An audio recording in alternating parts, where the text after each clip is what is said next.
natin yung pag-aralan natin ang mga strategy, okay? Kaya may lesson tayo na mga strategy kung paano tayo mag-evangelize na kahit sa train, kahit sa bus, no? Yan, yung 3 minutes gospel presentation. Kasi dito sa Hong Kong, busy lahat ang tao, di ba? Kaya hahanapin natin kung ano po ang strategy na dapat natin gawin para kahit na doon lang sa bus, pwede mong pagtanggapin yung isang tao. Amen? Yan. At pag-aralan natin para yung pinatatanggap natin sa Panginoon, hindi sila mau-offend. Kung minsan kasi, masapag agbabawi ka, tunuhan ka agbabawi na, pangkag impyerno. Ay, awalan, ito naman minsan hanggang pagpakitakin ka. Dahil mga magbaga kanya kung mapanak impyerno ka na. Kaya may strategy na gagawin natin. Alam niyo yung butil ng mais. Yung butil ng mais, kahit malambot yan, kung biglahin mong tusukin, ay mag-ano yan? Tatakyas yan. Ay, anong tatakyas? Tatalsik yan. Pero kung hinay-hinay mo, ay, matusok mo yan. Ganon. Kailangan pag-aralan natin. Next, please. Okay. Ito po ang aim and purpose. Okay, basahin muna natin. To promote and build the kingdom of God on earth, of course, direct or indirect as the Holy Spirit leads us and direct us. Next. Okay. And enhance vision before we will continue. Noong anniversary, dinagdagan po ni Bishop at mas lalo niyang pinaigti ang mga vision and mission natin during anniversary. At ito po ang idinagdag niya dahil nakita po ni Bishop, okay? Nakita po ni Bishop na dumadami yung pag-stay ni Bishop sa Pilipinas. Nakita niya kung saan po nagsisimba ang mga anak ng Diyos, kung minsan under the trees, kung minsan may nasimulan na church pero hindi natapos. May mga yung simbahan nila ay yung floor ay pitak. Ano maamoy yung pitak? Lupa, ano? So nagtudo, nauulanan sila. And of course, as a pastor, nandoon yung kwan ng puso mo na talagang you have that compassion. Okay? Kaya idinagdag niya ito. Okay? Pinaigitan niya yung mga vision natin, mga mission. Kaya sabi niya dito, to build the temple of God for God's people to worship and serve Him. Such as,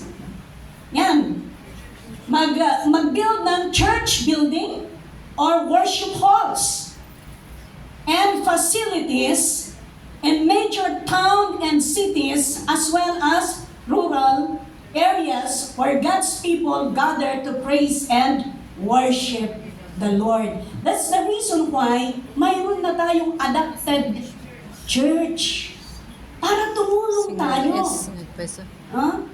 Dahil, syempre kung ang mga tao na uulanan sila, at alam niyo, sabi ni may isang pamilya daw. It touched my heart when Pastor Harold says, may isang pamilya daw na nagsabi, hanggang may makita akong church bago ako pupunta. Sabi daw niya. Kaya, sabi ni Pastor Harold, kaawaan naman natin ang pamilyang yan, ang taong yan. Mag-build na tayo ng church para lang maligtas. Imagine, hanggang may makita daw church bago pupunta ang taong yan. Kaya, yan ang rason. Sabi naman ng mga tao, sabi nila, sabi ninyo, malapit ang pagdating ng Panginoon. Tapos, nagpapatayo pa kayo ng maraming simbahan.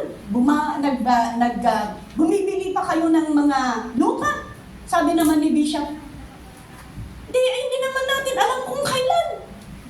Kung darating man ang Panginoon at kukunin tayo, sigurado maraming maiiwan, di sila ang titira. At least may bahay pa sila. Ayaw mong matira? May bahay ka na. Ayan. Okay, kaya yan po ang dahilan kung bakit tayo nag-bibuild. Anyway, every single centavo na binibigay mo sa Panginoon for the kingdom of God, hindi po nakakalimutan ng Panginoon yan.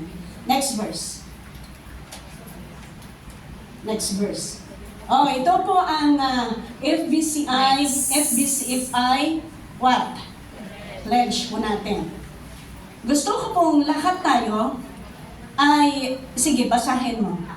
Ay, sige, i-flash mo po yung Lagyan mo yan ng W, yung huwag. Yan! Sana, di ba pwedeng, makita ninyo ba? Okay. O, pwede bang basahin natin? Anyway, isang pamilya naman tayo. Lahat basahin. 1, 2, 3.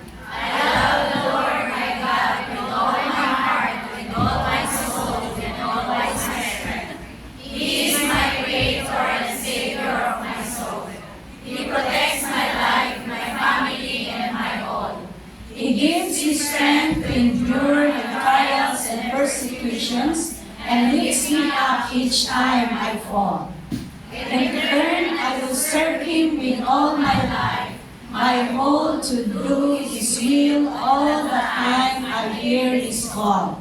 I will cherish and obey His word, His laws and His commands. I will share Jesus Christ to everyone, at every chance to witness and testify of His wonderful deeds for men.